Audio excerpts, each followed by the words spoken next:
स्वागत है आप सभी का आपके अपने चैनल पर। और आज के इस वीडियो में हम लोग DDU LLB का एंट्रेंस एग्जाम का पेपर सॉल्व करेंगे। प्रीवियस ईयर क्वेश्चन पेपर है ये, इसको सॉल्व करेंगे और पूरा 100 क्वेश्चन सॉल्व कराया जाएगा। उससे पहले मैं ये प्रूफ कुछ लोगों को देना चाहती हूँ कि मैं जो चैनल पे पढ़ा रही हूँ क्या वे क्वेश्चंस आते हैं एग्ज़ाम में या नहीं आते हैं, क्योंकि बहुत सारे ऐसे अपवाद आ गए हैं ना, बहुत सारे ऐसे कमेंट्स आ रहे हैं। और मैं एक महीने से ये देख रही हूँ कि ये कमेंट भर भर के आ रहे हैं कि आप बच्चों का फ्यूचर बर्बाद कर रही हैं, आप क्या पढ़ा रही हैं, आप जो पढ़ा रही हैं वो एग्ज़ाम में बिल्कुल नहीं आता, बच्चों के भविष्य के साथ खिलवाड़ कर रही हैं। तो मैं आपको सिर्फ DDU का नहीं, आज तो मैं DDU का पेपर सॉल्व करा रही हूँ, आपको मैं BHU का पेपर दिखाऊंगी कि BHU में जब पेपर CUET के थ्रू नहीं बल्कि BHU के थ्रू होता था तो जो क्वेश्चन मैं करा रही हूँ क्या वो क्वेश्चन सीधे सीधे उठा करके वहाँ से आए हैं या नहीं आए हैं। और जो लोग ये सवाल उठा रहे हैं कि तुम्हारा पढ़ाया कुछ नहीं आता है, उनको मैं दिखाना चाहती हूँ 2023 में मैंने तैयारी नहीं करवाई थी और 2022 में मैंने तैयारी करवाई थी, 2020 2021 ये 3 साल मैंने तैयारी करवाई थी और यूनिवर्सिटी में अधिक से अधिक मेरे स्टूडेंट पढ़ाए हुए हैं। ठीक है, पूरे दावे के साथ मैं ये बात कहती हूँ कि LLB के जो भी स्टूडेंट्स हैं, BLLB के जो भी स्टूडेंट हैं उसमें 75% मेरे चैनल से पढ़े हुए स्टूडेंट्स हैं। अभी भी अगर आप उनसे बात करना चाहते हैं तो आपके टेलीग्राम चैनल पे ऐसे बच्चे अभी भी आपके टेलीग्राम चैनल पे पुराने बच्चे पढ़े हुए हैं, आप उनसे कांटेक्ट कर सकते हैं, बात कर सकते हैं। यहाँ पे मैं आपको दिखाना चाहती हूँ, ये डेट देखिए, ये टेलीग्राम चैनल पे मुझसे बात किया हुआ है, 2022 का कन्वर्सेशन है और ये आपका 31 अगस्त का है। यहाँ पे क्या लिखा आपको दिख रहा है कि इनका 126 नंबर है, 117 रैंक है। ये मुझसे क्या पूछ रही हैं, ये संपर्क में क्यों है, क्योंकि ये मुझसे पढ़ी हैं तो मुझसे डिटेल पूछ रही हैं कि मैम मैं क्या करूं। और ये लड़की कहाँ की रहने वाली है, आप देखो बिहार की रहने वाली है। ठीक है, और एक चीज़ आप लोग जान लो, जो लोग भी अन्य राज्य से भर रहे हैं, यानी कि जो लोग गोरखपुर से नहीं हैं, गोरखपुर यानी कि उत्तर प्रदेश के निवासी नहीं हैं, बिहार से हैं, झारखंड से हैं या मध्य प्रदेश से हैं या कहीं से भी हैं, और यहाँ पे आपको यूपी के किसी भी यूनिवर्सिटी से अगर आप ऐसा करना चाहते हैं, मतलब कि फॉर्म भर रहे हैं, तो आपको वहाँ पर क्या करना पड़ेगा, आप वहाँ पर जनरल कैटेगरी में काउंट होगे, यानी कि आपकी रैंकिंग जो होगी जनरल के हिसाब से होगी। ठीक है, तो जनरल की जो कट ऑफ जाती है वो हाई जाती है। तो यहाँ पे ये पूछ रही थी कि मतलब मैं जनरल से हूँ और 117 रैंक है, क्या मेरा सिलेक्शन हो जाएगा। तो देखिए मैंने इनको रिप्लाई किया है कि जी हाँ हो जाएगा और इनका एडमिशन भी हो गया था। इसके बाद में इन्होंने मुझे मैसेज किया था कि फी पेमेंट जो करना है वो क्या मैं फैमिली के किसी भी मेंबर के मोबाइल से कर सकती हूँ या किसी भी अकाउंट से कर सकती हूँ, उसका रिप्लाई भी मैंने किया है। इसके बाद मैं वो कमेंट कुछ दिखाना चाहूँगी जो कल शाम को आया था, और आप ये कमेंट देखो। ये क्वेश्चन BA LLB का नहीं है, वनडे एग्ज़ाम और करंट अफेयर के क्वेश्चन हैं इसमें, मतलब कि व्यू के लिए कुछ भी, बच्चों को बेवकूफ़ बनाना बंद करिए मैडम जी प्लीज़। तो अब देखिए ये क्या है, ये मुझे बता रहे हैं कि मैं आप लोगों को बेवकूफ़ बना रही हूँ। तो इस तरीके के कमेंट से आप लोग बचिए। और अगर मतलब कि आपको लगता है कि हाँ सही चीज़ें आपको पढ़ाई जा रही हैं, वैसे मैंने इनको रिप्लाई कर दिया कि भाई आप इस तरीके के कमेंट्स प्रॉपर करते रहिए, मैं आपके ऐसे कमेंट्स का वेलकम करती हूँ। और ये कमेंट का रिप्लाई करने के बाद ये भाई साहब ने ये कमेंट ही डिलीट कर दिया। ठीक है, आप देखोगे जाकर के चैनल पे तो ये कमेंट इन्होंने डिलीट कर दिया। लेकिन हाँ, अभी जो बाकी कमेंट्स के विषय में मैंने बात किया कि कमेंट्स आ रहे हैं कि आप जो पढ़ा रही हूँ आता नहीं है, अब मैं प्रूफ दे रही हूँ कि जो मैं पढ़ाती हूँ वो एग्जाम में आता है कि नहीं। ठीक, ये तो था सिलेक्शन के विषय में। ऐसे बहुत सारे सिलेक्शन के मैंने कम्युनिटी पोस्ट किए हैं अपने चैनल पे। आप कम्युनिटी पोस्ट पे जब जाओगे चैनल पे तो वहाँ पे जो सेलेक्टेड बच्चे हैं उनका कम्युनिटी पोस्ट डाला है मैंने कि इनका इतना नंबर है, इतनी रैंकिंग है। ठीक है, सब कुछ आप चाहो तो उसको जो है पुराने पोस्ट में जाकर के आप उसको देख सकते हो कि कौन कौन से बच्चे सेलेक्ट हुए हैं, कौन नहीं हुए हैं। आप टेलीग्राम चैनल पे भी पुराने कन्वर्सेशन में जब जाओगे तो वहाँ पे कमेंट में बच्चे मैम मेरा हो गया है, मैम मेरा हो गया है, वो कमेंट किए हुए मिलेंगे। तो यहाँ पे मैं आपको पेपर दिखाऊंगी। पहले तो आप पेपर देख लो, LLB का ये 2020 का पेपर है। इस पेपर में देख लो कि ये इंग्लिश है, तो इंग्लिश मैंने जो पहले पढ़ाया होगा वहाँ से रिलेटेड आपको क्वेश्चन। आप बताओ क्या संधि विच्छेद मैं आपको पढ़ा रही हूँ गलत पढ़ा रही हूँ, संधि विच्छेद से क्वेश्चन नहीं आया है कि नहीं आया है। अब आप बताओ अनुकूल का यहाँ पे आपको विलोम शब्द देखने को मिल रहा है, क्या अनुकूल का विलोम शब्द आप नहीं कर पाओगे? क्या विलोम शब्द आपको नहीं पढ़ाया जा रहा है? यहाँ पे अपभ्रंश शब्द है, क्या मैं ये आपको देशज विदेशज अपभ्रंश, जब आपको पता है कि आपका जो सिलेबस है वो डिफाइन नहीं है, तो कल को यूनिवर्सिटी कुछ भी पूछ देगी ग्रामर पोर्शन से, आप उस पर क्या कर सकते हो? कुछ भी नहीं बोल सकते हो कि नहीं ये तो सिलेबस का नहीं है, आपने कैसे पूछ दिया। उसने सीधे दिया है कि सिर्फ जनरल हिंदी से क्वेश्चन आएगा, जनरल इंग्लिश से क्वेश्चन आएगा, आपसे ये नहीं बताया है कि इस टॉपिक से क्वेश्चन आएगा। यानी कि ओवरऑल आपको पढ़ना तो पूरा ग्रामर पोर्शन पड़ेगा ना, तो आप पूरे ग्रामर पोर्शन में उस पर फोकस करो ना कि जहाँ से ज़्यादा क्वेश्चंस पूछे जाते हैं। बस मेरा यही तरीका है कि मैं आपको वही पढ़ाती हूँ जो सीधे एग्जाम में पूछे जाते हैं। मैं बहुत ज़्यादा आपको परेशान करने की कोशिश नहीं करती हूँ, और यही बातें जो है लोगों को चुभ रही हैं कि उनका धंधा नहीं चल पा रहा है। वो लोग क्या है, पेड क्लासेस करवाते हैं, और मैं पेड क्लासेस का जो वो है मैं उसको फ्री में बच्चों में दे रही हूँ, तो मेरी मुफ्त की क्लास लोगों को हजम नहीं हो रही है, दिक्कत हो रही है उनको। तो यहाँ पे अब आप देख लो कि यहाँ पे ये विनय पत्रिका की लाइनें हैं, केशव कहीं न जाइए, ये काव्य पक्ति किसकी है, तो विनय पत्रिका है तुलसीदास जी की, उसके विषय में है। कुरुक्षेत्र किसी रचना है, क्या ये मैंने पढ़ाया नहीं है? ये क्वेश्चन सीधे है नहीं। सूर्य का पर्यायवाची, क्या ये मैंने पढ़ाया नहीं है? हाँ, ये मुहावरा मैं आप लोग को पढ़ा नहीं रही हूँ क्या? अब आप बताइए, संज्ञा सर्वनाम मैं आपको पढ़ा नहीं रही हूँ, संज्ञा सर्वनाम विशेषण ये सारी चीज़ें मैं पढ़ा नहीं रही हूँ। यहाँ पे आप देखो, क्या मैंने आप लोगों को ये बताया नहीं है किस ध्वनि के उच्चारण में स्वर अब पहले आता है? क्या मैंने ये सारी चीज़ें आपको बताया नहीं है?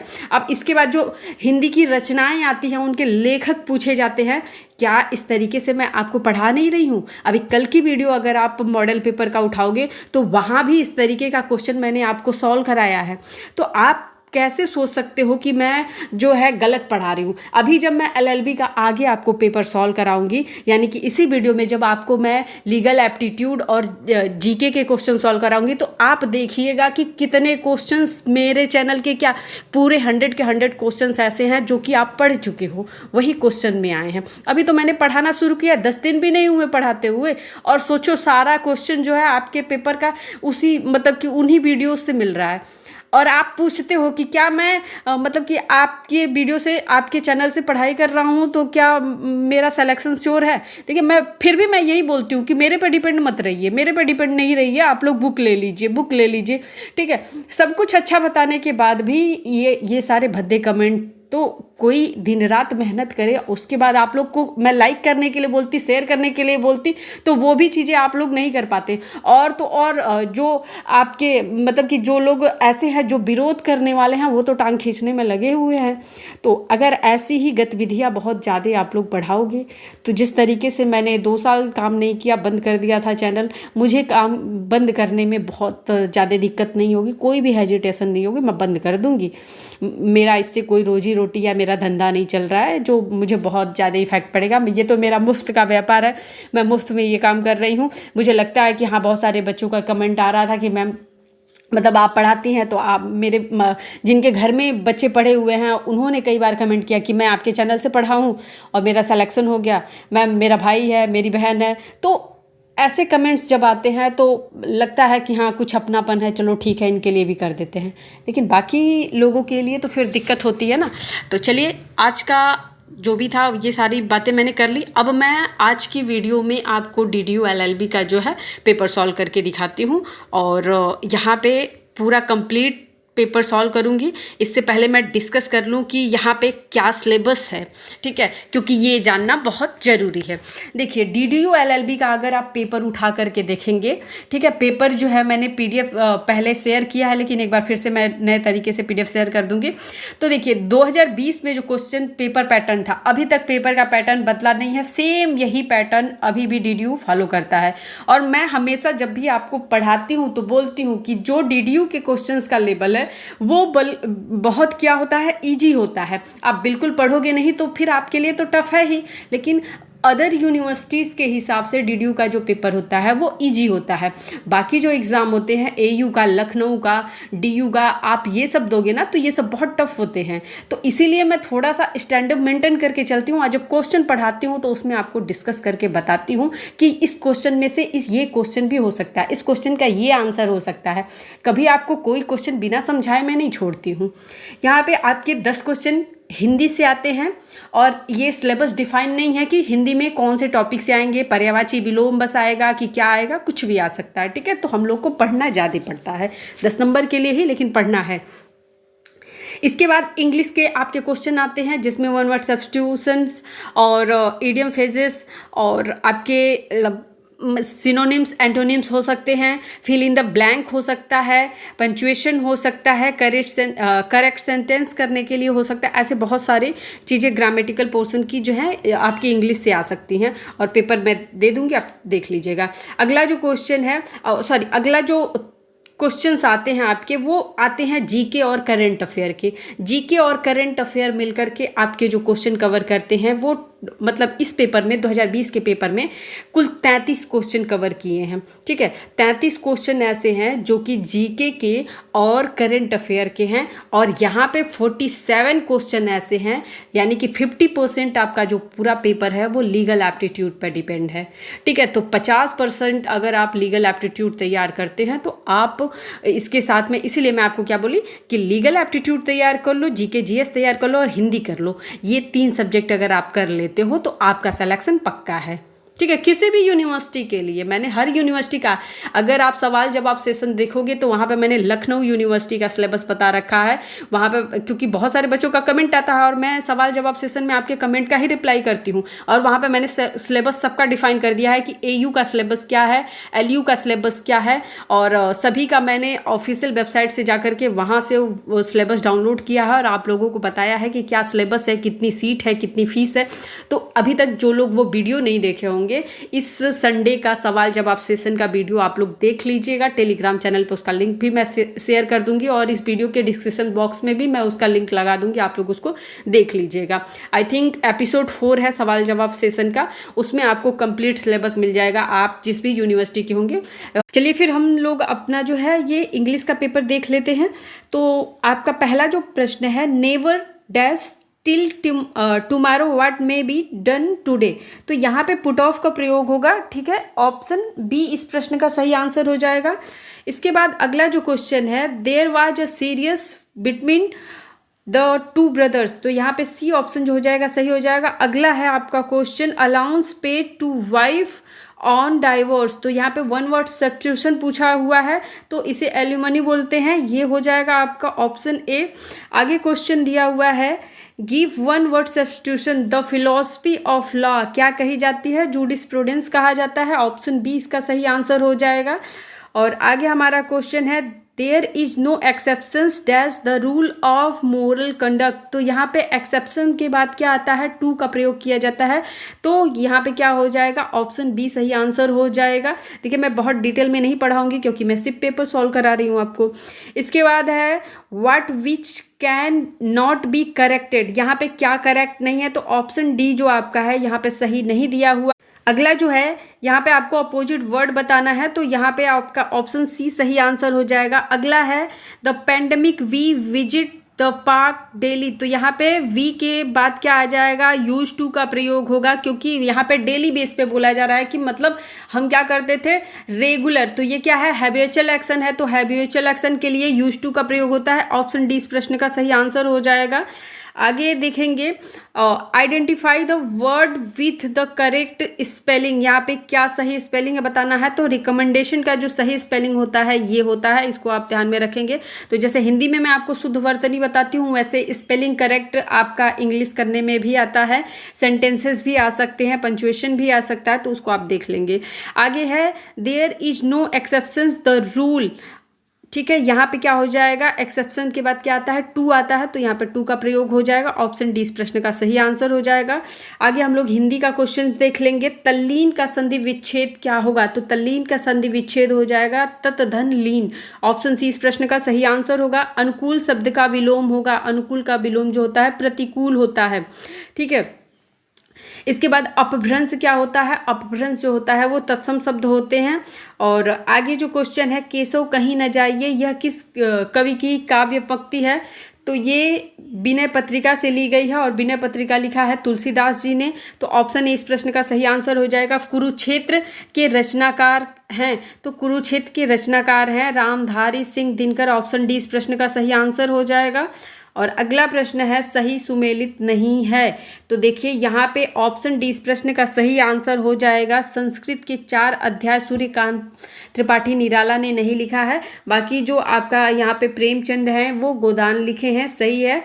कामायनी जयशंकर प्रसाद की रचना है और हिंदी साहित्य का इतिहास रामचंद्र शुक्ल जी का है। इसके बाद अगला क्वेश्चन हमारा है किस ध्वनि के उच्चारण में स्वर पहले आता है। जैसे आप अह प्रोनाउंस करिए, उसका उच्चारण करिए अह को, तो पहले अ आ रहा है, अ को हम क्या बोलते हैं, स्वर बोलते हैं, तो स्वर पहले आ जा रहा है, ह बाद में आ रहा है, तो यहाँ पे क्या हो जाएगा, ऑप्शन डी इस प्रश्न का सही आंसर हो जाएगा। हिंदी में कुल सर्वनाम है, तो हिंदी में कुल सर्वनाम की संख्या 11 है, ऑप्शन डी इस प्रश्न का सही आंसर होगा। आगे प्रश्न है फूल न समाना। यदि आप कोई बहुत अच्छी न्यूज़ सुन लेते हो तो आप क्या होते हो, बहुत खुश होते हो, और आपको देखने वाला क्या कहता है, अरे फूलें ना समा रही हैं, ठीक है, तो ऑप्शन बी इस प्रश्न का क्या हो जाएगा, सही आंसर हो जाएगा। अगला है सूर्य का पर्यायवाची शब्द है। सूर्य का पर्यायवाची क्या है, मार्तंड होता है, ऑप्शन सी इस प्रश्न का सही आंसर है। तो देखिए हिंदी इंग्लिश मैंने आपको बता दिया। अब इसके बाद हम लोग लीगल एप्टीट्यूड के क्वेश्चंस देखेंगे और जीके के करंट अफेयर के कितने क्वेश्चन आए हैं।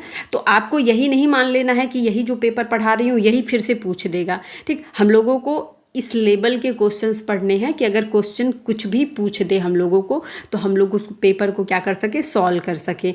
आशा करती हूँ कि आप ये पूरी वीडियो देखेंगे और पेपर को अच्छे से समझेंगे कि हाँ लेवल क्या है पेपर का और किस तरीके से हमारी तैयारी होनी चाहिए। लेकिन अगर आप ये सोचते हैं कि सिर्फ वही क्वेश्चन मैं पढ़ा करके वीडियो बंद कर दूँ और बोल दूँ कि एक वीडियो बस पढ़ के जाइएगा, इसी वीडियो से सारे क्वेश्चन आ जाएंगे, इसके बाद आपको पढ़ने की ज़रूरत नहीं है, कॉपी पेन बंद करके रख दीजिए, सीधे इसी वीडियो को देख करके आप एग्ज़ाम टॉप कर लेंगे, तो ऐसा कुछ भी मैं करने वाली नहीं हूँ, सोच लीजिए, ठीक। मैं पूरा पढ़ाऊँगी, आपको पढ़ना है तो पढ़ो, लेकिन हाँ अगर ऐसे निगेटिविटी आप लोग फैलाओगे तो जाहिर सी बात है मुझे वीडियो बनाना बंद करना पड़ेगा। चलिए आगे क्वेश्चन देखते हैं। देख सकते हैं क्वेश्चन नंबर 97 था, राज्य के राज्यपाल को हटाने की शक्ति किसके पास है, ठीक है। तो देखिए ये आपका कॉन्स्टिट्यूशन से पूछा हुआ क्वेश्चन है और ये लीगल एप्टीट्यूड वाले पोर्शन में पूछा गया प्रश्न है। यहाँ पे क्वेश्चन नंबर 40 के बाद जो भी 41 to 100 क्वेश्चन थे वो लीगल एप्टीट्यूड में पूछे गए थे और लीगल एप्टीट्यूड में पूछा गया है राज्य के राज्यपाल को हटाने की शक्ति किसके पास है, ये कॉन्स्टिट्यूशनल लॉ है। यहाँ पे सही ऑप्शन इस प्रश्न का है जो वो क्या है, राष्ट्रपति के पास, भारत के राष्ट्रपति के पास होता है कि किसी भी राज्य के राज्यपाल को उसके पद से हटा सकता है। प्रश्न संख्या यहाँ पे 98 है, ठीक है, प्रश्न संख्या 98 है, निम्न में से कौन अस्थाई सदन है, ठीक है। अब एक चीज़ जान लीजिए, संसद की बात हो रही है यानी कि कॉन्स्टिट्यूशनल लॉ, ठीक है, कॉन्स्टिट्यूशन की बात हो रही है। यहाँ पे समझेंगे कि संसद के 2 सदन होते हैं, एक होता है उच्च सदन, एक होता है निम्न सदन, और हम इसको हम अन्य नाम से भी जानते हैं जिसे हम लोकसभा और राज्यसभा के नाम से भी जानते हैं।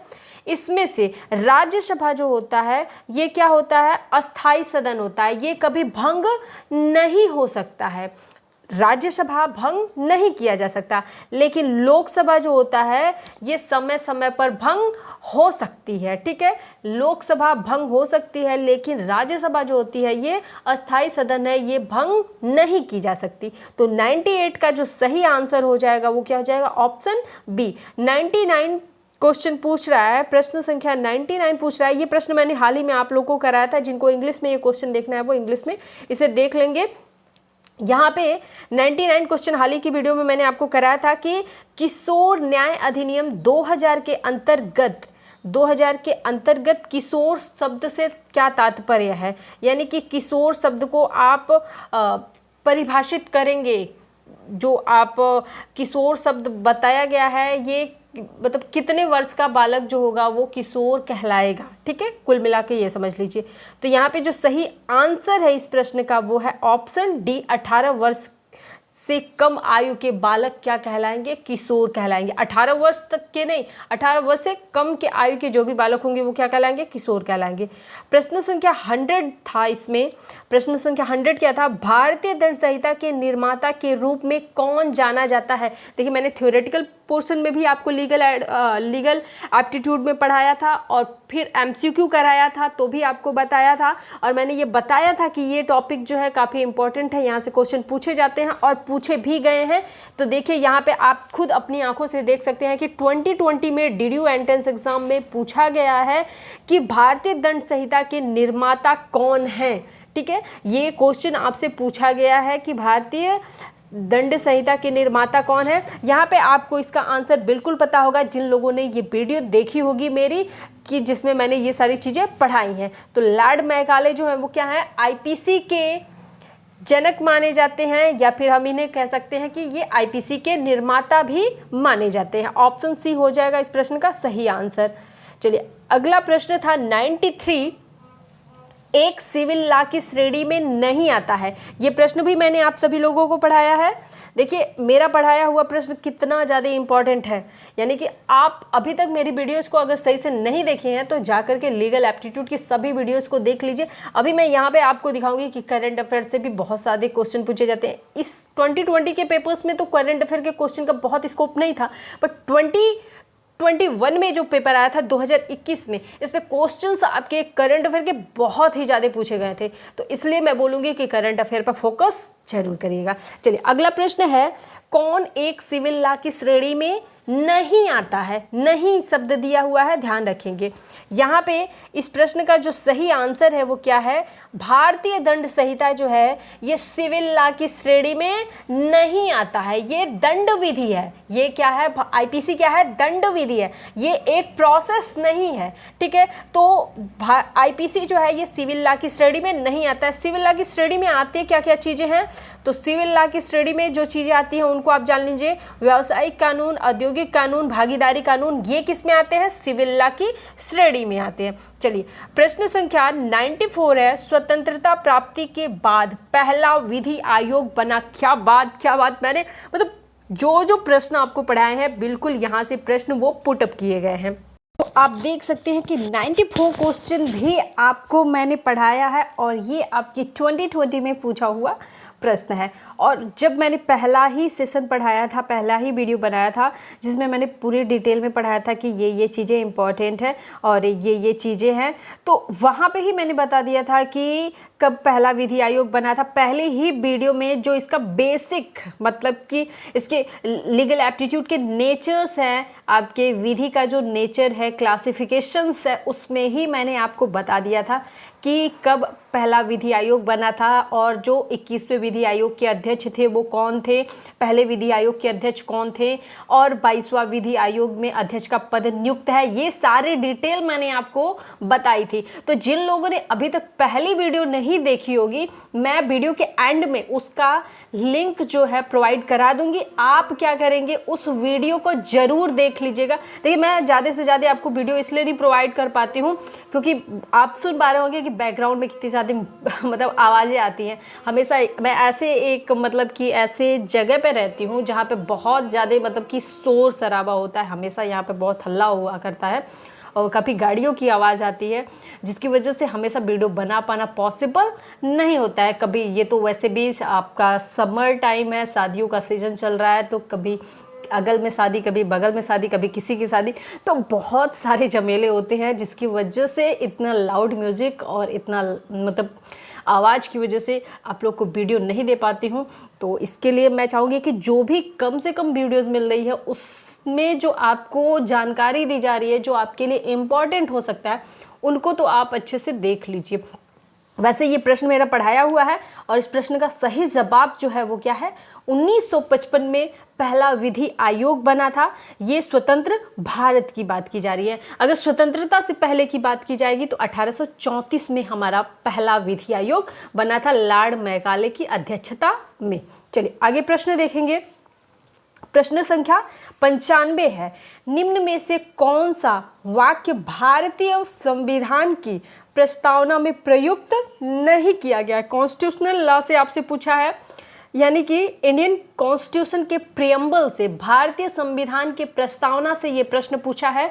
और जब आप LLB सेकेंड सेमेस्टर में जाएंगे तो आपको वहाँ पे कॉन्स्टिट्यूशनल लॉ पढ़ने को एक सेपरेट बुक मिलेगी। आपके LLB में LLB सेकेंड सेमेस्टर में आपको एक बुक पढ़ने को मिलती है कॉन्स्टिट्यूशनल लॉ, और उसके अंदर भी यही सारी चीज़ें आपको पढ़ने के लिए मिलेंगी। ठीक है, इसीलिए लॉ से संबंधित आपसे क्वेश्चंस पूछे जाते हैं। और सबसे मतलब कि जो आपका महत्वपूर्ण अहम भूमिका निभाता है इस पेपर में, वो आपकी पॉलिटी ही है, कॉन्स्टिट्यूशन ही है, क्योंकि ये आपके GS पोर्शन में भी आता है, आपके लीगल एप्टीट्यूड में भी आता है। तो इस पोर्शन को आप बहुत ही ज़्यादा मजबूत करिए। चलिए, यहाँ पे प्रश्न है, निम्न में से कौन सा वाक्यांश भारतीय संविधान की प्रस्तावना में प्रयुक्त नहीं किया गया है? एकजुटता शब्द जो है ये हमारे देश की जो हमारा देश का प्रियम्बल है उसमें प्रयुक्त नहीं किया गया है। बाकी जो शब्द हैं, समाजवाद, पंथ निरपेक्ष और बंधुता, ये शब्द क्या है, हमारे देश की संविधान की प्रियम्बल में अंकित है। ठीक है ना, दिए हुए हैं। चलिए आगे प्रश्न देखते हैं। प्रश्न संख्या 96 है, भारतीय संविधान के किस अनुच्छेद के द्वारा उच्चतम न्यायालय द्वारा घोषित विधि सभी न्यायालयों पर बाध्यकारी होगा? बहुत ही महत्वपूर्ण प्रश्न है और ये भी आपके कॉन्स्टिट्यूशनल लॉ का प्रश्न है। ठीक है, कॉन्स्टिट्यूशन से पूछा हुआ प्रश्न है, कॉन्स्टिट्यूशनल लॉ का है और काफ़ी महत्वपूर्ण प्रश्न है। रिपीटेड क्वेश्चन है, BHU में भी ये प्रश्न पूछा गया है और बहुत ही महत्वपूर्ण प्रश्न है। कितना बताऊं कि मतलब कि ये जो न्यायालय वाला आपका टॉपिक है ना, यहाँ से आपके बहुत सारे क्वेश्चंस ही बनते हैं। इससे भी रिलेटेड मैंने आपका एक अलग वीडियो बनाया है जो 2 पार्ट में है। आप उन दोनों वीडियोज़ को ज़रूर देखिएगा क्योंकि इस टॉपिक से आपको निश्चित तौर पर क्वेश्चंस देखने को मिलेंगे। इस प्रश्न का जो सही जवाब हो जाएगा वो हो जाएगा अनुच्छेद 141 के अंतर्गत। ठीक है, अनुच्छेद 141 के अंतर्गत उच्चतम न्यायालय द्वारा घोषित विधि सभी न्यायालयों के लिए क्या होगी, बाध्यकारी होगी। यानी कि जो उच्चतम न्यायालय का निर्णय होगा वही सभी न्यायालयों को मान्य होगा, वो निर्णय सभी को मानना पड़ेगा। उच्चतम न्यायालय के निर्देशों को सभी उच्च न्यायालयों को मानना पड़ेगा।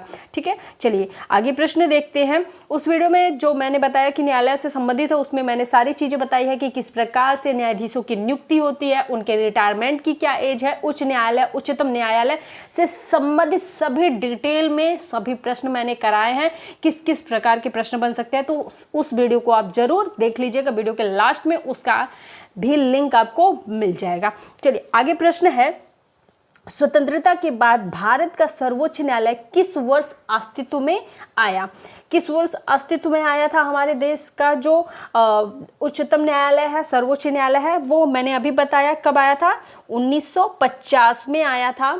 यानी कि स्वतंत्रता प्राप्ति के ठीक हमारे देश का संविधान जो लागू हुआ, यानी कि 26 जनवरी 1950 को हमारे देश का संविधान लागू हुआ था और ठीक 2 दिन बाद यानी कि 28 जनवरी 1950 को सर्वोच्च न्यायालय के प्रथम बेंच की क्या हुई थी, बैठक हुई थी। और जिस दिन हमारे देश का संविधान लागू किया गया था उसी दिन जो हमारे देश का सर्वोच्च न्यायालय है वो प्रकाश में आया था, यानी कि इसकी स्थापना मानी जाती है। यहाँ पे सन की बात की गई है तो 1950 में हमारे देश के सर्वोच्च न्यायालय की स्थापना हुई थी। ठीक है, इसे नोट कर लेंगे और वीडियोस जरूर देखिएगा जो कि मैंने बताया आपको। चलिए यहाँ पे आपको 90 प्रश्न देखने के लिए मिलेगा। 90 प्रश्न क्या है, निम्न में से किस मुख्य न्यायाधीश ने राष्ट्रपति के रूप में कार्य किया है? ऑप्शन ए इसका सही आंसर हो जाएगा। जस्टिस M हिदायतुल्लाह ने क्या किया था, ये एक न्यायाधीश थे और ये राष्ट्रपति के रूप में, कार्यवाहक राष्ट्रपति के रूप में कार्य किए थे और ये अब तक के एकमात्र ऐसे न्यायाधीश हैं जिन्होंने राष्ट्रपति के रूप में कार्य किया है। ठीक है, तो इस प्रश्न को भी आप देख लेंगे। चलिए आगे प्रश्न है, भारतीय दंड संहिता की किस वर्ष अधिनियमित किया गया है? भारतीय दंड संहिता जो है किस वर्ष अधिनियमित किया गया है, ये भी मेरा पढ़ाया हुआ प्रश्न है। ये 1860 में, जैसे कि मैंने बताया ना कि आप कई सारी बुकों पे आप जब देखेंगे, IPC की बुक लेंगे ना तो IPC की बुक पे ही पूरा एकदम हाईलाइट करके एकदम बड़े बड़े अक्षरों में लिखा रहता है IPC 1860। आईपीसी, भारतीय दंड संहिता 1860। तो ये थोड़ा सा आपको अपने माइंड को थोड़ा सा तकलीफ देने की ज़रूरत है, आप उसको विजुअलाइज कर लिया करिए कि हाँ ये चीज़ें मेंशन होती हैं बुक पे, तो ये चीज़ें तो मैंने देखी थी। बिल्कुल हमेशा हर चीज़ को अवॉइड करने की कोशिश मत करिए, कुछ चीज़ों को एज्यूम भी किया करिए। यहाँ पे क्या हो जाएगा, इस प्रश्न का सही जवाब 1860 हो जाएगा। चलिए आगे प्रश्न देखते हैं। लोकहितवाद की अवधारणा का अभ्युदय कहाँ हुआ था? इस प्रश्न का सही जवाब हो जाएगा आपका ऑप्शन बी, संयुक्त राज्य अमेरिका में। ये सारे प्रश्न मेरे पढ़ा हुए प्रश्न हैं। प्रश्न संख्या 85 है, संयुक्त राष्ट्र की स्थापना हुई थी।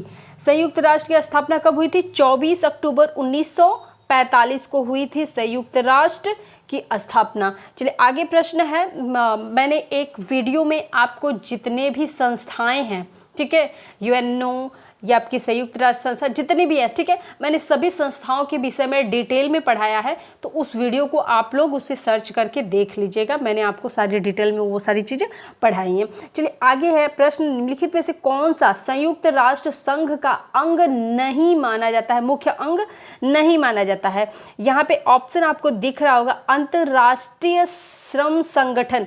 ये अपने आप में ही आपको देखने को मिला, अंतर्राष्ट्रीय इंटरनेशनल लेवल का जो श्रम संगठन है ये तो अलग ही संगठन है ना, तो ये क्या है, संयुक्त राष्ट्र संघ के अकॉर्डिंग नहीं आता है। ऑप्शन सी क्या हो जाएगा, इस प्रश्न का सही जवाब हो जाएगा। अगला प्रश्न है, अधिवक्ता दिवस कब मनाया जाता है? इंपॉर्टेंट प्रश्न है ये 3 दिसंबर को मनाया जाता है। चलिए आगे प्रश्न है, मंत्रिपरिषद सामूहिक रूप से किसके प्रति उत्तरदायी होता है?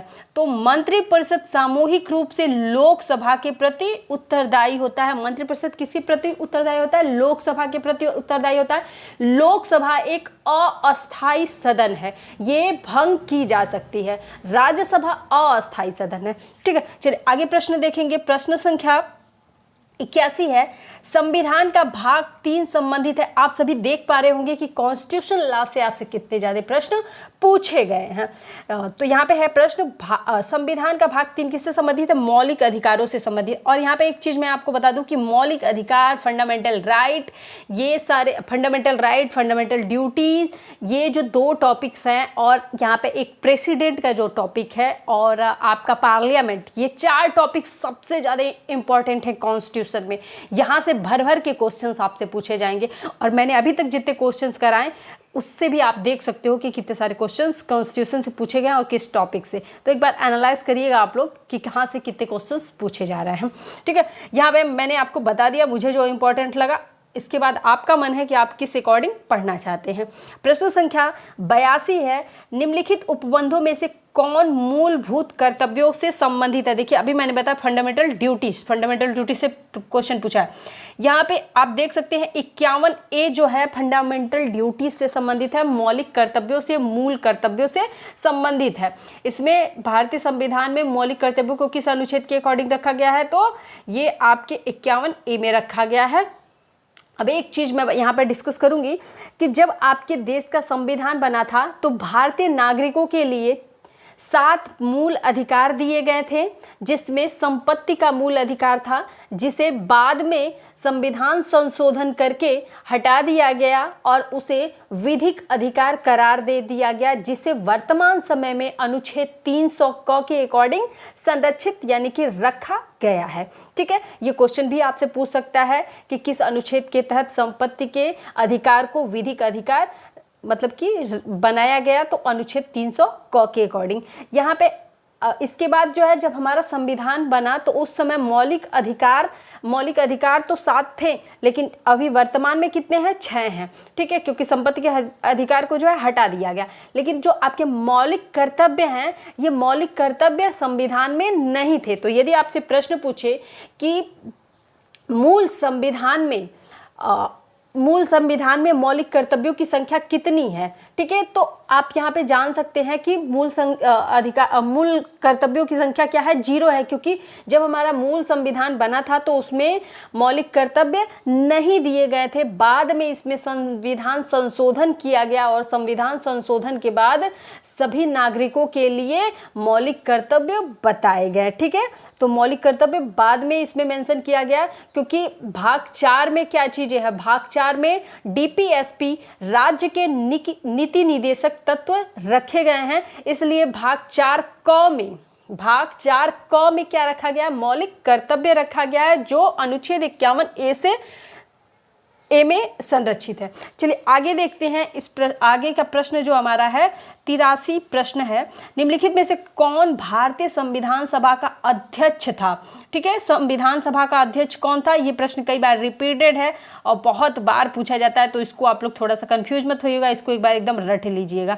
ठीक है, तो यहाँ पे जो सही जवाब हो जाएगा, डॉक्टर राजेंद्र प्रसाद जो है भारतीय संविधान सभा के अध्यक्ष थे। आगे प्रश्न है 84वां प्रश्न है, भारतीय संविधान की प्रस्तावना में पंथ निरपेक्ष समाजवादी शब्द किस संविधान संशोधन के द्वारा जोड़े गए। तो 42वां संविधान संशोधन जो है संविधान का सबसे बड़ा संविधान संशोधन माना जाता है और इसे मिनी कॉन्स्टिट्यूशन के नाम से भी जानते हैं, क्योंकि जब 42वां संविधान संशोधन 1976 किया गया था, ये इंदिरा गांधी के द्वारा किया गया था और इसमें इतने सारे मतलब कि संविधान संशोधन किए गए थे, कई सारी चीज़ें जोड़ी गई, कई सारी चीज़ें हटाई गई, तो इतने सारे मतलब कि इसमें मतलब संशोधन हुआ कि लगभग ये एक मिनी कॉन्स्टिट्यूशन की तरह डेवलप हो गया। तो इसे अगर आपसे क्वेश्चन पूछे कि मिनी कॉन्स्टिट्यूशन को आप किस संविधान संशोधन को आप मिनी कॉन्स्टिट्यूशन के नाम से जानते हो, तो 1976 के 42वें संविधान संशोधन को हम मिनी कॉन्स्टिट्यूशन के नाम से जानते हैं और इसी संविधान संशोधन के द्वारा संविधान में पंथ निरपेक्ष और समाजवाद शब्द को जोड़ा गया था। चलिए आगे प्रश्न देखते हैं। आशा करती हूँ ये वीडियो आप सभी को समझ में आ रही होगी, सारे टॉपिक समझ में आ रहे होंगे। देखिए क्वेश्चन से संबंधित जितने भी प्रश्न बन सकते हैं या कभी और पूछे गए हैं, मैं आपको बता दे रही हूँ, ताकि आने वाले समय में यदि ये प्रश्न आपसे पूछे जाएं तो आपको किसी भी प्रकार की कोई दिक्कत ना हो। क्वेश्चन नंबर 77 है, निम्नलिखित अनुच्छेदों में से कौन सा भारतीय संविधान के अंतर्गत प्राथमिक शिक्षा के मौलिक अधिकार की गारंटी देता है। 21A, अनुच्छेद 21A क्या करता है, प्राथमिक शिक्षा के मौलिक अधिकार की गारंटी देता है। अब यहाँ पे मैं आपको बता दूं कि ये आपके फंडामेंटल राइट के अकॉर्डिंग आता है। 6 से 14 वर्ष के बालकों की जो प्राथमिक शिक्षा है उसकी गारंटी कौन लेता है, वो मौलिक अधिकार लेते हैं। मौलिक अधिकारों के अकॉर्डिंग 6 से 14 वर्ष के बालकों के लिए जो शिक्षा है प्राथमिक, वो क्या है, कंपल्सरी है। कंपल्सरी मतलब सभी बच्चे शिक्षित हों और इसलिए इसे क्या किया जाता है, संविधान में रखा गया है और सभी बच्चों को निःशुल्क शिक्षा प्रोवाइड की जाती है। आप प्राइमरी स्कूल में देखते होंगे उनको मिड डे मील, सुबह का नाश्ता, ड्रेस, कॉपी, बुक, कपड़े, जूते, मतलब उनके पढ़ने की, उनके अपनी पर्सनल ज़रूरत की जितनी भी ज़रूरत की चीज़ें हैं सभी प्रोवाइड की जाती है, ताकि देश का कोई भी बच्चा प्राथमिक शिक्षा से वंचित ना रहे, क्योंकि ये हर एक बच्चे का फंडामेंटल राइट है। ये ऐसा नहीं है कि प्राइमरी स्कूल में जो बच्चों को बहुत सारी फैसिलिटी दी जाती है, पढ़ने के लिए सारी चीज़ें दी जाती है, तो सरकार हमारे ऊपर कोई एहसान कर रही है, तो ऐसा बिल्कुल नहीं है। ये हमारे संविधान में क्या है, दिया गया है कि 6 से 14 वर्ष की जो प्राथमिक पाठशाला है, जो प्राथमिक शिक्षा है, ये क्या है, कंपल्सरी है। इसे बिल्कुल निःशुल्क प्रदत्त किया जाए, दिया जाए। ठीक है, चलिए आगे प्रश्न देखते हैं। तो अगर कभी एज से संबंधित पूछे तो आपको याद रखना है 6 से 14 वर्ष के बालकों के लिए। प्रश्न संख्या 78 है, उच्चतम न्यायालय के न्यायाधीशों की निवृत्ति की आयु क्या होती है, सेवानिवृत्त की आयु क्या होती है। बहुत ही महत्वपूर्ण प्रश्न है। यहाँ पे आप देख सकते हैं कि उच्चतम न्यायालय के न्यायाधीशों की जो सेवानिवृत्त की रिटायरमेंट की एज होती है 65 वर्ष होती है। वहीं पर उच्च न्यायालय के न्यायाधीशों की रिटायरमेंट की जो एज होती है वो 62 वर्ष होती है। ये दोनों में डिफरेंस होते हैं, तो ये सारी चीज़ों को आपको ध्यान में रखना है और हड़बड़ा के कभी भी क्वेश्चन जल्दबाजी में नहीं। ध्यान दीजिए, उच्चतम न्यायालय, उच्च न्यायालय, सुप्रीम कोर्ट या फिर नॉर्मल कोर्ट की बात की जा रही है, आपको ये ध्यान में देना है। ठीक है, चलिए आगे प्रश्न है 79 प्रश्न है, निम्नलिखित में से कौन भारतीय संविधान के अंतर्गत एक मौलिक अधिकार नहीं है। देखिए मौलिक अधिकार से कितने सारे प्रश्न पूछे गए हैं। मौलिक अधिकार ने संपत्ति का अधिकार, मैंने बताया ना कि 7वां जो मूल अधिकार था मूल संविधान में हमें दिया गया था। मूल संविधान का मतलब जब हमारा संविधान बना, ठीक है, उसके बाद तो संविधान संशोधन होते गए। तो यहाँ पे संपत्ति का अधिकार हमारा 7वां मूल अधिकार था, लेकिन 42वें संविधान संशोधन के अंतर्गत इसमें क्या किया गया, चेंजेस किया गया और संपत्ति के अधिकार को बदल करके क्या कर दिया गया, इसे विधिक अधिकार बता दिया गया। और विधिक अधिकार जब संपत्ति का अधिकार हो गया तो ये अब मौलिक अधिकार के अकॉर्डिंग नहीं आएगा। तो ऑप्शन बी इस प्रश्न का सही जवाब हो जाएगा। चलिए आगे है, राज्यसभा की अधिकतम सदस्य संख्या कितनी होती है। मैंने बताया ना कि पार्लियामेंट से भी आपसे बहुत ज़्यादा प्रश्न पूछे जाते हैं। इससे पहले भी मैंने 3 प्रश्न करा दिया पार्लियामेंट से, लोकसभा या राज्यसभा जिससे भी कराया, ठीक है। तो लोकसभा राज्यसभा पार्लियामेंट के ही अंग हैं, पार्ट हैं। तो यहाँ पे आप देख सकते हो राज्यसभा से एक क्वेश्चन और आपसे पूछा है। यहाँ पे पूछ रहा है कि राज्यसभा के सदस्यों की अधिकतम जो संख्या होती है वो कितनी होती है, 250 होती है, ठीक है। इसे आपको ध्यान रखना है। राज्यसभा के अधिकतम सदस्यों की संख्या कितनी होती है, लोकसभा के सदस्यों की संख्या कितनी होती है, ठीक है। ये सारी चीजें आपको याद रखनी है। चलिए अगला प्रश्न है, भारतीय सर्वोच्च न्यायालय की प्रथम महिला, अब देखिए भारतीय सर्वोच्च न्यायालय की प्रथम महिला, ठीक है, सर्वोच्च न्यायालय मतलब उच्चतम न्यायालय, उच्च न्यायालय की प्रथम मुख्य महिला न्यायाधीश कौन थी, इस प्रकार से भी प्रश्न पूछ सकता है। तो आपको हर एक प्रश्न को बहुत ही बारीकी से समझना होगा।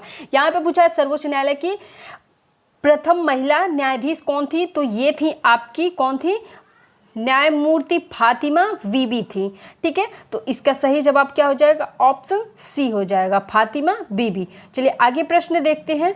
प्रश्न संख्या 73 है, टॉर्ट अपकृत्य, ठीक है। आप जब फर्स्ट सेमेस्टर में होंगे LLB फर्स्ट सेमेस्टर में, तो आपको वहाँ पे अपकृत्य यानी कि टॉर्ट LLB फर्स्ट सेमेस्टर में टॉर्ट पढ़ने के लिए मिलेगा। यहाँ पे आपको दिया है टॉर्ट का अर्थ क्या है, तो टॉर्ट जो है ये एक दीवानी दोष है। आप फर्स्ट सेमेस्टर में पूरी एक बुक पढ़ने के लिए अपकृत्य की मिलेगी।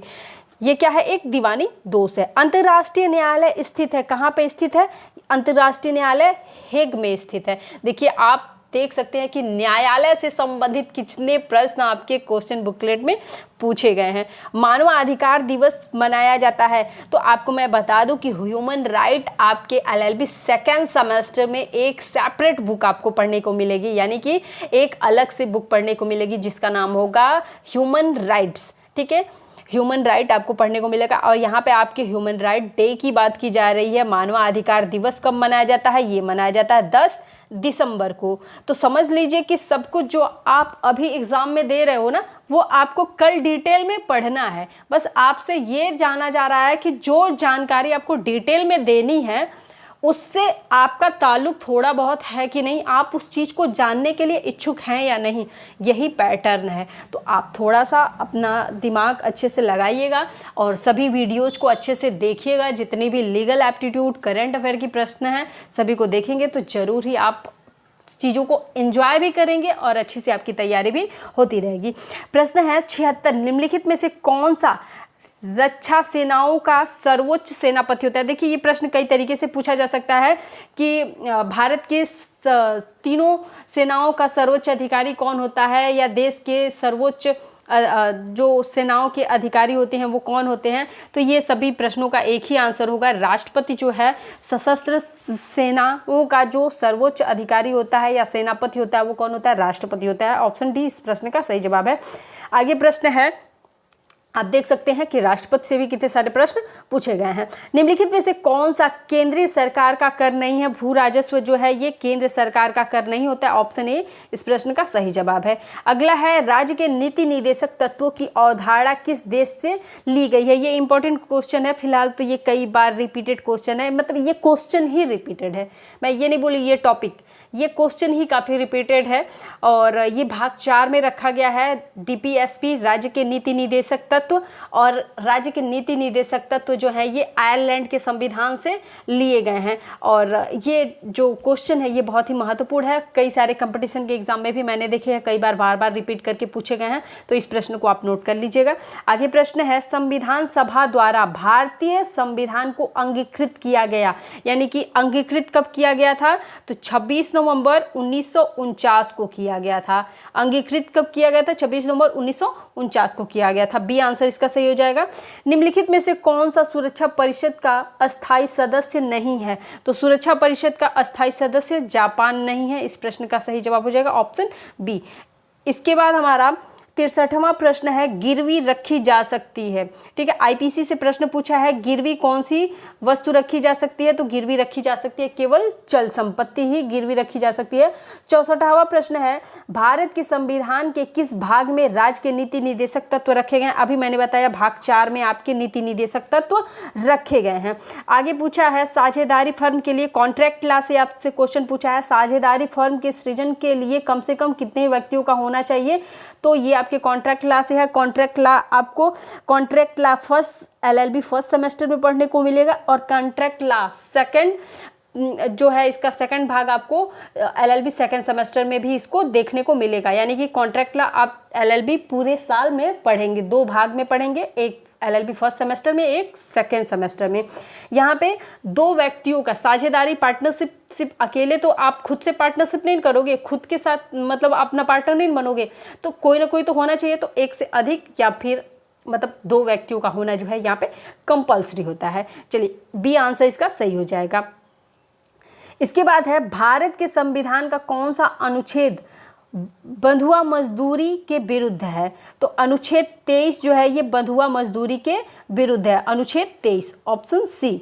इसके बाद है, भारत के संविधान का कौन सा अनुच्छेद लोक नियोजन के मामलों में अवसर की समानता का उपबंध करता है। देखिए फंडामेंटल राइट से, इसके पहले भी जो बंधुआ मजदूरी का मैंने बताया वो भी फंडामेंटल राइट से है, ये भी आपका फंडामेंटल राइट से है।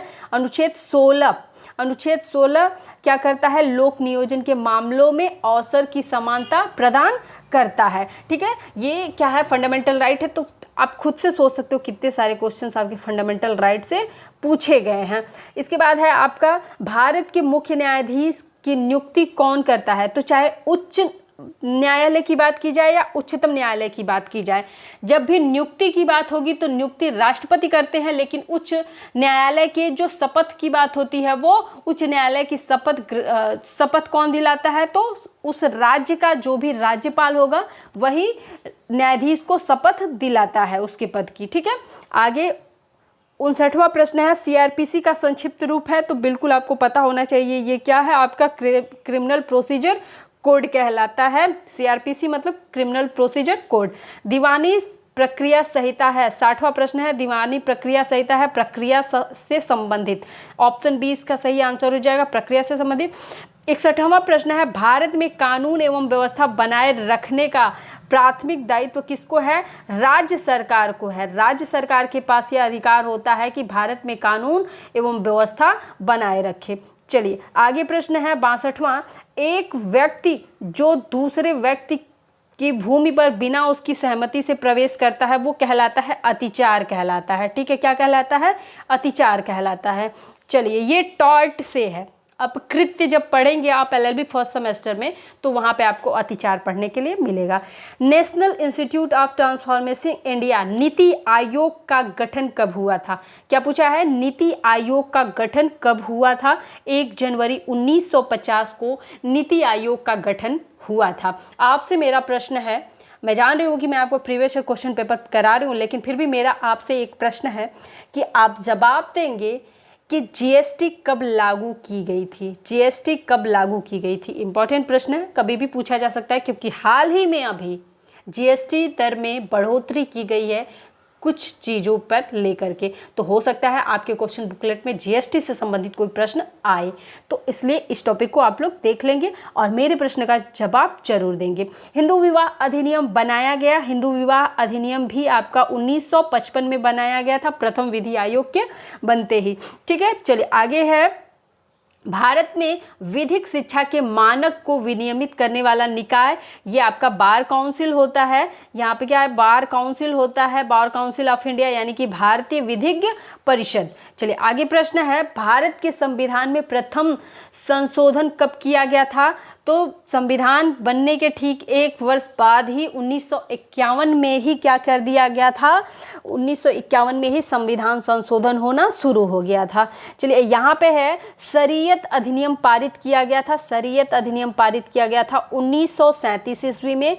आगे प्रश्न है, 49वां प्रश्न है आपका, सूर्य से दूरी का जो क्रम है वो क्या है? तो सूर्य से दूरी का जो सही क्रम है वो क्या है? बुध, शुक्र, पृथ्वी, मंगल, बृहस्पति। ये आपका ज्योग्राफी से प्रश्न था। दो देशांतरों के बीच, देखिए, दो देशांतरों के बीच का समय कितना होता है? दो देशांतरों के बीच का समय कितना होता है? 4 मिनट का होता है। इंपॉर्टेंट प्रश्न है ये, प्रश्न भी कई बार एग्जाम में पूछे हुए प्रश्न हैं, ये ज्योग्राफी से आपसे है। देखिए, जनगणना से 1 से 2 क्वेश्चन आपको देखने के लिए आपके क्वेश्चन बुकलेट में मिल सकता है, तो जनगणना को अवॉइड मत करिएगा, जनगणना पढ़ लीजिएगा।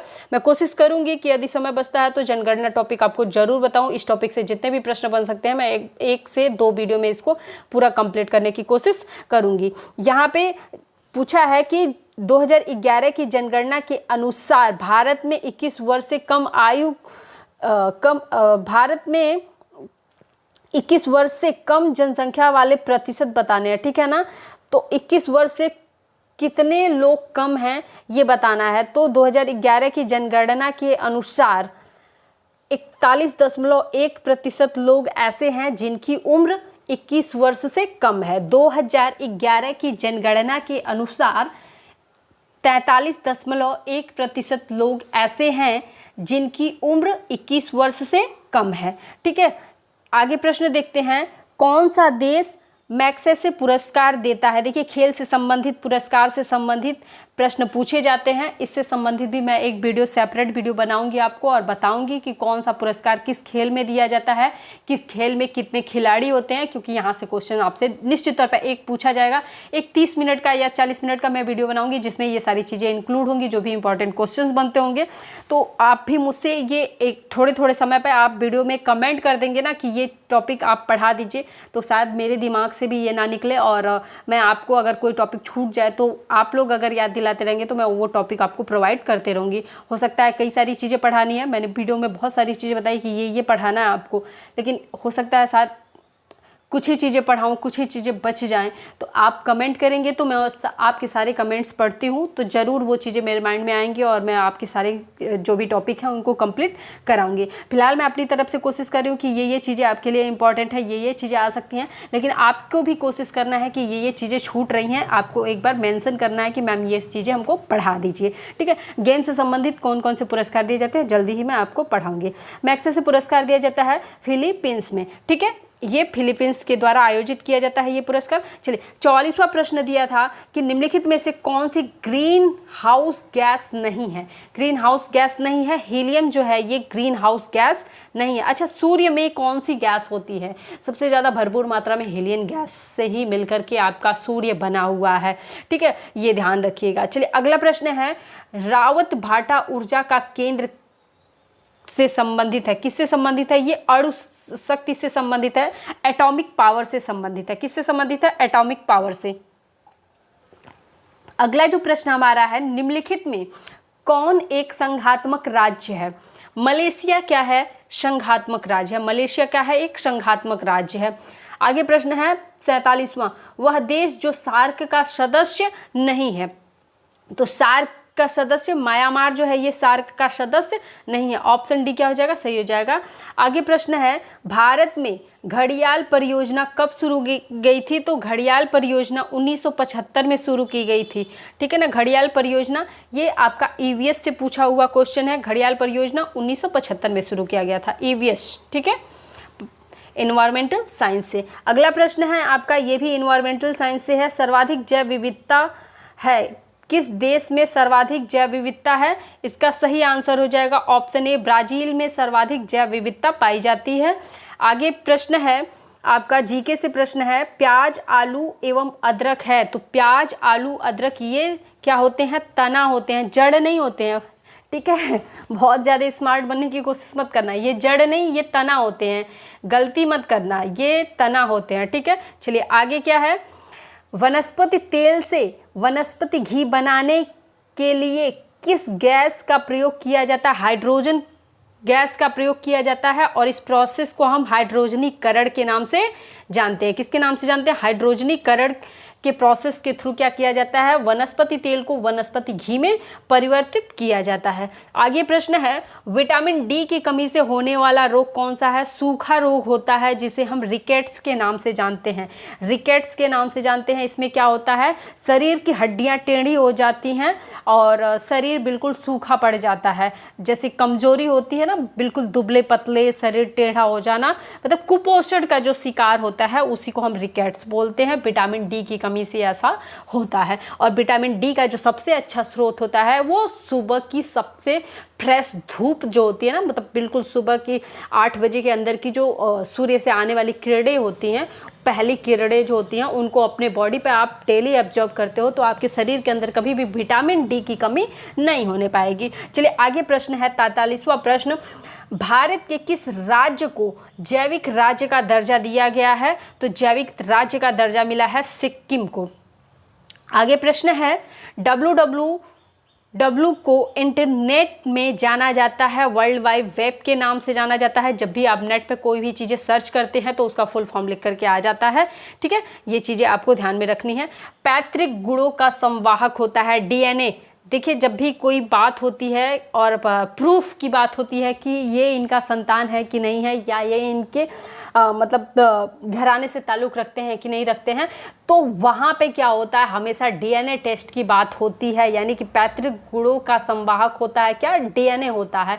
जब आपको पता करना हो, मतलब फ़र्क पता करना हो या बिल्कुल पता करना हो कि मतलब मेरा जो बेटा है वो असली में मेरा बेटा है या मेरी बेटी है या नहीं है, तो आप डीएनए टेस्ट करा करके उसको प्रूफ कर सकते हैं कि आप मतलब आपके डीएनए क्या करेंगे? मैच करेंगे। एक पिता का डीएनए उसके बच्चे से क्या होगा? मैच करेगा। ये कहने का मेरा तात्पर्य है। ओके, ये चीज़ों को समझिएगा। अगला प्रश्न है, कंप्यूटर वायरस है सॉफ्टवेयर है? कंप्यूटर वायरस क्या होता है? हार्डवेयर नहीं होता है। अच्छा, जो कंप्यूटर में जो वायरस होते हैं उन्हें आप टच कर पाते हो क्या? फील कर पाते हो क्या? हाँ, सिर्फ आप देख पाते हो, टच फील नहीं कर सकते हो, महसूस नहीं कर सकते हो, ठीक है। उसे बस आप देख सकते हो। वो क्या है? एक सॉफ्टवेयर है। हार्डवेयर क्या होते हैं? जिनको आप टच कर सकते हो, तो टच कर सकते हो, फील कर सकते हो, बस इसे क्या होता है? सॉफ्टवेयर को टच फील नहीं कर सकते हो। ये क्या होते हैं? कंप्यूटर के वायरस क्या होते हैं? सॉफ्टवेयर होते हैं। सो जो क्वेश्चन का पूछने का जो मतलब तरीका है क्या गजब का है। किसी भी क्वेश्चन को किस तरीके से इन लोगों ने पूछा है, अच्छा है, काफ़ी बेहतरीन तरीके से पूछा गया हर एक प्रश्न है। चलिए देखते हैं। फिलहाल प्रश्न मेरा इधर उधर हो गया, कोई बात नहीं, ढूंढ लिया। चलिए आगे प्रश्न है, कौन सा अंतरिक्ष यान सबसे पहले चांद पर उतरा?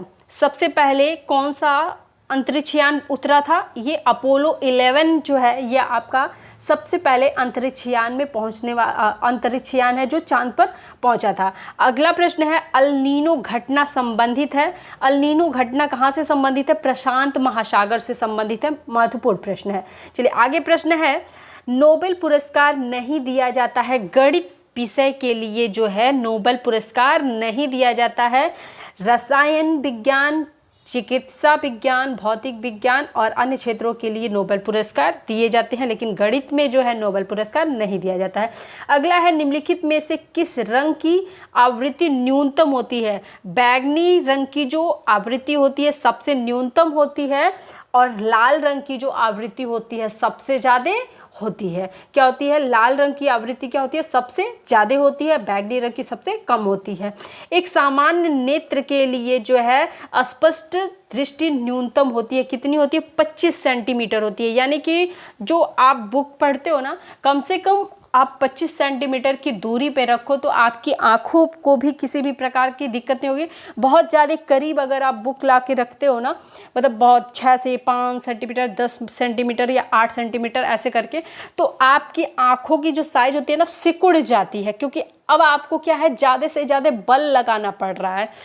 लेकिन एक सामान्य नेत्र की जो क्षमता होती है वो 25 सेंटीमीटर पे अगर किसी भी चीज़ को आप रखते हो तो आप उसे आसानी से देख पाते हो और उसे पढ़ना चाहते हो तो पढ़ सकते हो। ठीक है, यहाँ पे जब 2020 आया था तो 2020 में कोविड की फर्स्ट जो मतलब पहला चरण था वो कोविड का 2020 में ही देखने को मिला था और कोविड से संबंधित यहाँ पे प्रश्न पूछा गया है। यहाँ पे प्रश्न पूछा है कोविड-19 संबंधित है, तो कोविड-19 क्या था, एक विषाणु था, सॉरी वायरस था। ठीक है, तो ऑप्शन ए इसका क्या हो जाएगा, सही हो जाएगा, विषाणु। कोविड-19 क्या है, एक विषाणु है, वायरस है। ठीक है, आगे प्रश्न था सूर्य की विकिरण ऊर्जा के लिए कारक परिघटना है, तो सूर्य में क्या होता है, नाभिकीय संलयन होता है, हीलियम के छोटे छोटे कण क्या होते हैं, इकट्ठा होते हैं और उसी के कारण क्या होता है, प्रकाश आपको इतना सारा देखने को मिलता है। इसमें नाभिकीय संलयन होता है। नाभिकीय विखंडन का मतलब होता है कि जो भी नाभिकीय ऊर्जा है वो छोटे छोटे पार्ट में टूटे, लेकिन यहाँ पे टूटता नहीं है, इकट्ठा होता है। ठीक है, तो ऑप्शन डी इसका क्या हो जाएगा, सही हो जाएगा। अच्छा, एटॉमिक बम में क्या होता है, अणु बम में क्या होता है, इसमें जो होता है आपका, इसमें आपका नाभिकीय विखंडन होता है। ठीक है, बम में क्या होती है, चीज़ें फटती हैं और जो ऊर्जा होता है वो क्या होता है, अलग अलग होती है। और जो आपका सूर्य का काम है इसमें क्या होती है, नाभिकीय संलयन की प्रक्रिया होती है। ठीक है, नाभिकीय विखंडन की बात की जाएगी तो जो भी आपके ये बम से संबंधित होते हैं, हाइड्रोजन बम हो गया, एटॉमिक बम हो गया, ये सब में होता है। और जो आपका सूर्य में जो प्रक्रिया होती है इसमें नाभिकीय संलयन की बात की जाती है। अगला प्रश्न है दिन दिवस से संबंधित। आपने देखा मानवाधिकार दिवस पूछा गया था, यहाँ पे आपका जो है उपभोक्ता दिवस पूछा गया है। और आपका पिछले साल 2021 में पूछा गया था महिला दिवस कब मनाया जाता है, और आपका पूछा गया था हिंदी दिवस कब मनाया जाता है। चलिए मैं पेपर डिस्कस करूंगी आपसे। कई सारे प्रश्न जो है दिन दिवस से पूछे गए थे, तो दिन दिवस आपके लिए इम्पॉर्टेंट है। जो महत्वपूर्ण दिन दिवस से संबंधित वीडियो होगा मैं आपको एक वीडियो प्रोवाइड कर दूंगी। यहाँ पे आप देख सकते हो कि उपभोक्ता दिवस किस तिथि को मनाया जाता है, तो ये मनाया जाता है 15 मार्च को मनाया जाता है। चलिए आगे प्रश्न देखते हैं। भारतीय संसद का गठन होता है, देखिए जीके के क्वेश्चन में भी आपके कॉन्स्टिट्यूशन के प्रश्न देखने को मिल गए, देखे ना कितना महत्वपूर्ण है ये। तो ये आपके भारत के राष्ट्रपति जो हैं ये संसद का गठन करते हैं। भारत के संसद का गठन कौन करता है, ये लोकसभा, राज्यसभा और राष्ट्रपति, ये 3 मुख्य अंग माने जाते हैं संसद के। संसद के 3 मुख्य अंग कौन कौन से हैं, लोकसभा, राज्यसभा और राष्ट्रपति। चलिए आगे है, आगे हमारा क्या प्रश्न है, सॉरी पेजेस कहाँ गए, काफ़ी एक सेकेंड जस्ट वेट करिएगा थोड़ा सा, आप लोग पेजेस काफ़ी इधर उधर हो गए। क्वेश्चन आई थिंक क्वेश्चंस लगभग ख़त्म होने वाले ही हैं। जी हाँ, तो यहाँ पे हमने उपभोक्ता दिवस देख लिया और भारतीय संसद का गठन कब होता है ये भी देख लिया। और अब लास्ट प्रश्न है भारत का राष्ट्रपति चुनाव किया जाता है, तो भारत के जो राष्ट्रपति का चुनाव होता है, मैंने बोला राष्ट्रपति टॉपिक जो है काफ़ी इंपॉर्टेंट है। यहाँ से ऑप्शन डी सही हो जाएगा। संसद के सभी निर्वाचित सदस्यों एवं राज्य विधानसभाओं के निर्वाचित सदस्यों द्वारा क्या किया जाता है, राष्ट्रपति का चुनाव कराया जाता है। ठीक है ना, राष्ट्रपति के चुनाव में कौन कौन भाग लेता है, सभी निर्वाचित सदस्य, संसद के सभी निर्वाचित सदस्य एवं विधानसभा के निर्वाचित सदस्य जो हैं राष्ट्रपति के चुनाव में भाग लेते हैं। तो यदि आज का सेशन पसंद आया है तो वीडियो को लाइक करिएगा, चैनल को सब्सक्राइब कर लीजिएगा, वीडियो को अधिक से अधिक शेयर करिएगा। किसी भी प्रकार का कोई डाउट होगा तो कमेंट